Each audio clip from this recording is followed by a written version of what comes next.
Hello guys, कैसे हैं आप? उम्मीद करते हैं कि आप सब खैरियत से होंगे, खुश होंगे। मेरा नाम है मोहम्मद सईद। मेरा नाम है रहमान और अनवर। मैं मुजफ्फर इकबाल। और भाई, जिस वीडियो पर रिएक्शन करने जा रहे हैं, इस वीडियो का टाइटल है पीएम मोदी एड्रेस आ गैदरिंग ड्यूरिंग एनएनसी रैली में।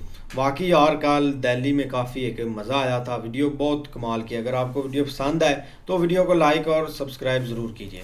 केंद्रीय मंत्रिमंडल के मेरे सहयोगी श्रीमान राजनाथ सिंह जी, संजय सेठ जी, सीडीएस जनरल अनिल चौहान जी, तीनों सेनाओं के प्रमुख,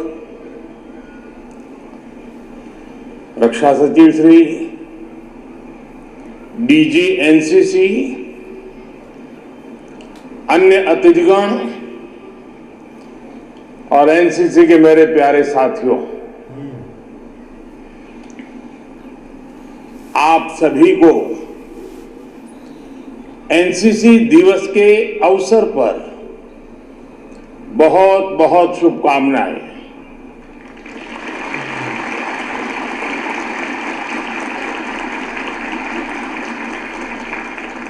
आज यहां हमारे बीच 18 मित्र देशों के भी करीब 150 कैडेट्स भी मौजूद है। मैं इन सभी कैडेट्स का भी स्वागत करता हूं।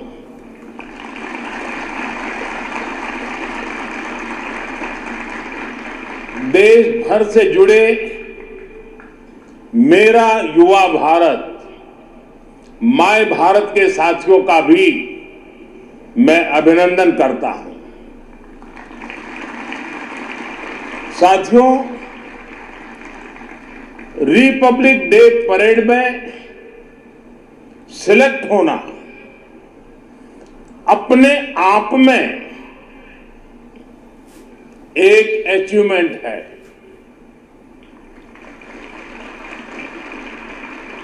इस बार की परेड इसलिए भी खास थी क्योंकि हमारे गणतंत्र ने 75 साल पूरे किए हैं।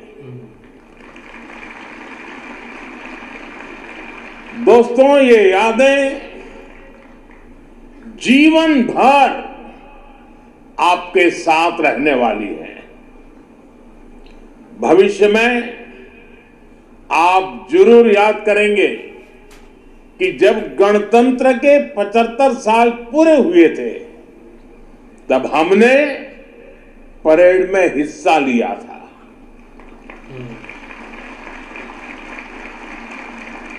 जिन साथियों को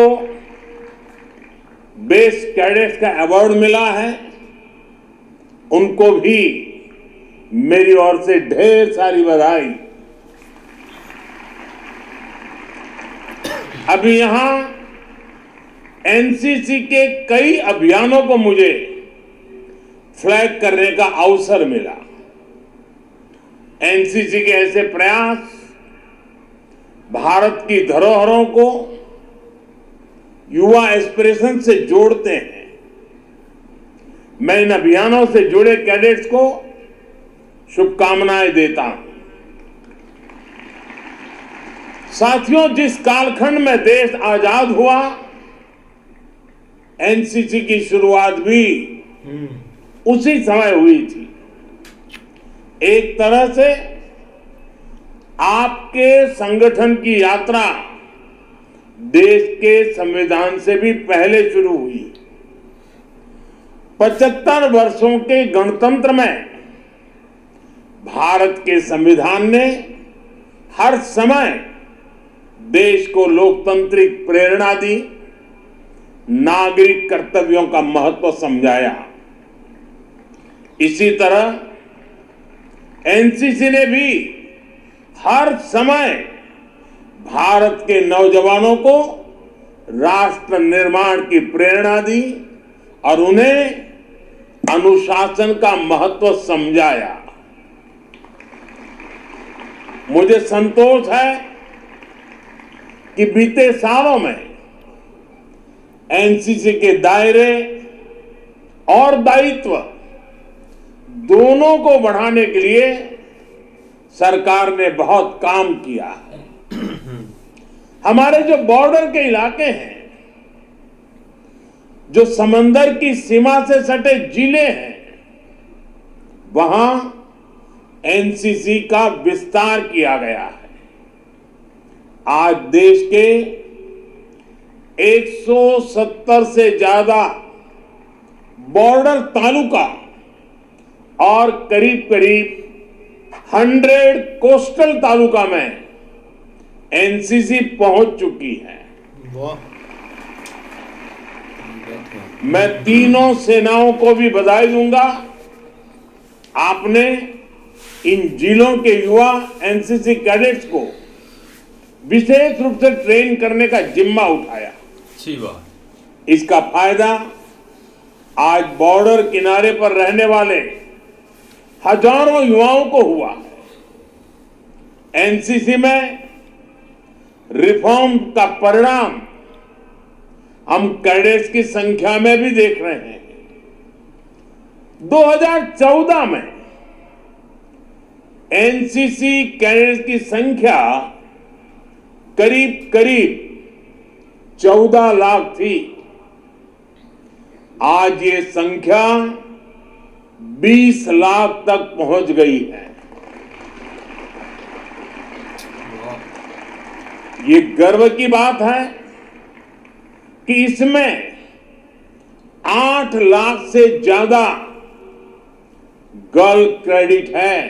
वाह। हमारी बेटियां हैं। आज हमारे एनसीसी कैडेट्स डिजास्टर मैनेजमेंट में अहम भूमिका निभा रहे हैं। स्पोर्ट्स की दुनिया में भी एनसीसी कैडेट्स अपना परचम लहरा रहे हैं। मुझे गर्व है कि एनसीसी दुनिया का लार्जेस्ट यूनिफॉर्म यूथ ऑर्गेनाइजेशन है। साथियों, आप 21वीं सदी में भारत के विकास को, दुनिया के विकास को निर्धारित करने वाले हैं। भारत के युवा सिर्फ भारत के लिए नहीं, बल्कि फोर्स फॉर ग्लोबल गुड है। आज दुनिया इस बात को मान रही है। हाल में एक रिपोर्ट समाचार पत्रों में छपी है। इसमें जो बताया गया है वो बहुत ही अहम है। भारत में बीते दशक में युवाओं ने 1.5 लाख स्टार्टअप्स और 100 से ज्यादा यूनिकॉर्न्स बनाए हैं। वाह। आज दुनिया की 200 से ज्यादा बड़ी कंपनियों को भारतीय मूल के लोग लीड कर रहे हैं। ये कंपनियां ग्लोबल जीडीपी में लाखों करोड़ रुपए का योगदान दे रही हैं।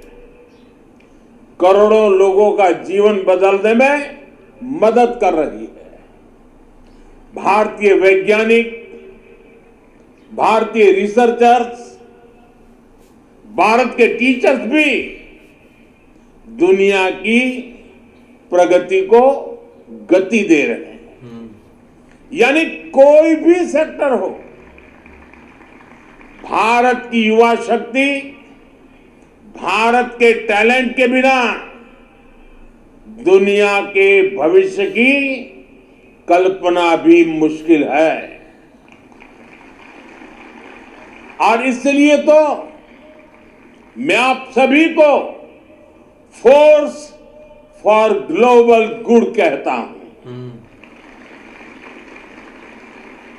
साथियों, कोई भी व्यक्ति हो या देश, उसका सामर्थ्य तब बढ़ता है जब वो अनावश्यक बाधाओं से पार पा लेता है। मुझे संतोष है कि भारत में युवाओं के सामने अनेक बाधाओं को जो भी जम रही, हमने पिछले 10 साल में उन सारी बाधाओं को हटाने का काम किया है। इससे भारत के युवा का सामर्थ्य बढ़ा है, देश का सामर्थ्य बढ़ा है। 2014 में तो आप 10 साल या 12 साल या 14 साल के होंगे। अपने घर में जरा पूछिएगा पहले क्या हालत थे। जैसे एक उदाहरण है, अपने डॉक्यूमेंट को अटेस्ट करने का पहले एडमिशन हो, एग्जाम हो, भर्तियां हो, कोई भी फॉर्म भरना हो, तो पहले अपने डॉक्यूमेंट गजेटेड ऑफिसर से अटेस्ट कराने पड़ते थे और इसमें बड़ी भागदौड़ हुआ करती थी। हमारी सरकार ने युवाओं की इस मुश्किल को दूर किया और आप पर भरोसा किया। अब आप सिर्फ अटेस्ट करके अपने डॉक्यूमेंट वेरीफाई कर सकते हैं। पहले युवाओं को स्कॉलरशिप के लिए अप्लाई करने, स्कॉलरशिप पाने में भी बड़ी मुश्किलें आती थी। स्कॉलरशिप के पैसे में बहुत खेल होता था, बच्चों के खातों में पैसे नहीं जाते थे।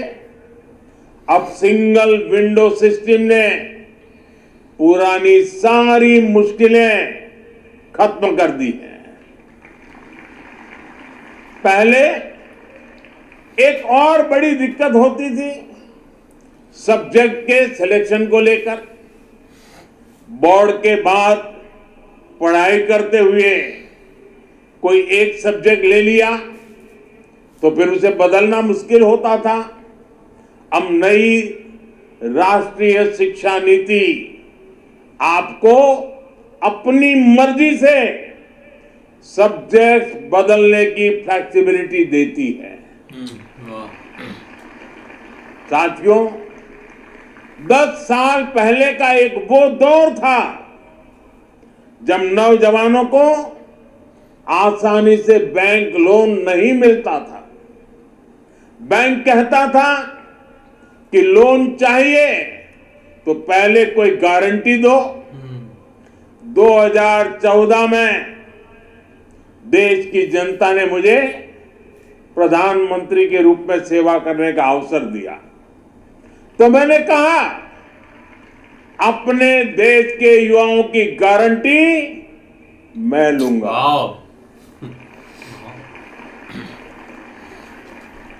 हमने बिना बैंक गारंटी लोन देने वाली मुद्रा योजना शुरू की। पहले 10 लाख रुपए तक का लोन बिना गारंटी मिलता था। अभी सरकार के तीसरे टर्म में हमने इसे बढ़ाकर 20 लाख कर दिया। क्या बात है। 10 साल में हमने 40 लाख करोड़ रुपए से ज्यादा मुद्रा लोन के तहत दिए हैं। आप जैसे लाखों युवाओं ने इस लोन से मदद लेकर अपना बिजनेस शुरू किया है। साथियों, युवाओं के भविष्य से जुड़ा एक और अहम विषय है देश की चुनावी व्यवस्था। 2 दिन पहले ही हमने नेशनल वोटर डे मनाया है। आप में से भी बहुत से युवा फर्स्ट टाइम वोटर बने हैं। वोटर डे का मकसद यही है कि ज्यादा से ज्यादा वोटर पार्टिसिपेट करें, अपने अधिकार का उपयोग करें। आज भारत में दुनिया के सबसे बड़े चुनाव होते हैं। लेकिन इसका एक पक्ष ये भी है कि भारत में हर कुछ महीने में चुनाव ही चुनाव चलते रहते हैं। हाँ जी। वाकई यार एक बहुत एक कमाल की एक स्पीच थी, लेकिन एक रिपब्लिक दिन तो भाई एक बहुत अच्छा हुआ था। लेकिन जब पीएम मोदी जी भाई एक दिल्ली में आया है एनसीसी भाई एक कैडेट, उसमें तो काफ़ी उधर एक लोगों ने एक कल्चर परफॉर्मेंस भी की थी, काफ़ी लोगों ने एक इंजॉय भी किया, ताकि जो एक दूसरे देश के लोग मतलब कि एक स्पेशल फोर्स के लोग थे वो भी एक आए थे, उन्होंने भी इसमें हिस्सा लिया और बहुत एक मतलब कि एक रिपब्लिक दिन एक इंजॉय करने वाला था। लेकिन इधर भी काफ़ी भरपूर एक लोगों के अंदर जोश भरा था, एक काफ़ी इन्होंने अच्छी अच्छी एक परफॉर्मेंस भी की है। और पीएम मोदी जी ने भाई जो एक स्पीच दी है ना वो सबसे एक बेस्ट थी, सब एक ध्यान से सुन भी रहे थे। और जो जो अचीवमेंट भाई एक अभी तो कुछ भी नहीं उन्होंने गिनाई, लेकिन एक अच्छी अच्छी बातें थी, एक जिसमें लोन को उन्होंने भाई मेंशन किया और भी चीज़ें, एक वोटर जो एक नया है उनको भी मेंशन किया, और आगे एक साथ साथ चलते रहेंगी भाई सारी चीज़ें। बिल्कुल यार, एक हर तरह से उन्होंने चीज़ें बताई हैं, लेकिन एनसीसी और काफ़ी अच्छी उनकी परफॉर्मेंस थी दिल्ली में स्पेशली, क्योंकि वहाँ पर तो एक जितने भी उनके मित्र दोस्त हैं वहाँ से जो एक कैडेट्स आते हैं वो फिर एक देश वाइज आते हैं, तो वो काफ़ी एक व्यू देखने वाला होता है। और स्पेशली जो एनसीसी के कैडेट्स हैं उन्होंने तो यार एक पीएम मोदी उनसे पहले भी मिले थे, एक वही एक रिपब्लिक डे के पहले भी, और अब उन्होंने जो एक स्पीच में उनको बातें बताई है ना अपने देश को लेकर, एक इकॉनमी को लेकर, मतलब 2014 के बाद जब से पीएम मोदी आए हैं ना तो वो काफ़ी ज़्यादा एक चेंजिंग आई है पूरे इंडिया में, हर तरह से एक बदला है देश। और यही चीज़ है भाई एक सबसे ज़्यादा होती है कि जो एक प्राइम मिनिस्टर चाहता है कि उसका देश आगे जाए, और वो पीएम मोदी ने करके दिखाया है। नहीं बिल्कुल ऐसा ही है। लेकिन भाई एक जो इधर कल्चर परफॉर्मेंस थी ना एनसीसी की, इसमें तकरीबन 500 के करीब उन्होंने अटेंडेंस थे जिन्होंने मतलब हिस्सा लिया था, और उसके अलावा बाकी कंट्रीज से भी थे। लेकिन भाई जो उन्होंने कल्चरल परफॉर्मेंस की थी ना वो एक बहुत टॉप की थी, तकरीबन 8-10 मिनट की वो वीडियो है, वो बहुत देखने वाली है, जिसमें उन्होंने 12 फोक डांस एक किए थे जो भी पार्टिसिपेट थे। लेकिन उसके बाद भाई जो स्पीच थी ना वो भाई एक कमाल की, देखो ना एक इधर उन्होंने जस्ट ये बताया कि जो युवा के लिए जो यंग जनरेशन है उन्होंने कितना मुल्क के लिए वो पार्टिसिपेट कर रहे हैं, और उनके लिए गवर्नमेंट की तक जो है ना वो मतलब अपने एक इकदाम ले रही है, जिसमें खासकर एक लोन से रेलिवेंट, जो कि एक बहुत बड़ा मसला होता है एक यंग बंदे के लिए, कि वो मतलब एक जो है ना वो उसके पास पैसा और वो आगे कोई ना कोई चीज़ अपना कोई एक स्टार्टअप शुरू करे, या और बहुत सारी ज़रूरियात होती हैं पढ़ने के लिए, या एक तो ये इसके लिए उन्होंने भाई कहा कि हमने पहले स्टार्ट में एक 10 लाख फिर 20 लाख, और उसके अलावा आप देख लो कि जिस तरह वोटरों का वो एक हौसला बढ़ा रहे हैं, और जिस तरह कह रहे हैं कि ये भाई हर एक मुल्क में ये नहीं होता कि एक आप ओपनली एक युवा को कह रहे हैं कि आप वोट रजिस्टर्ड करवाएं,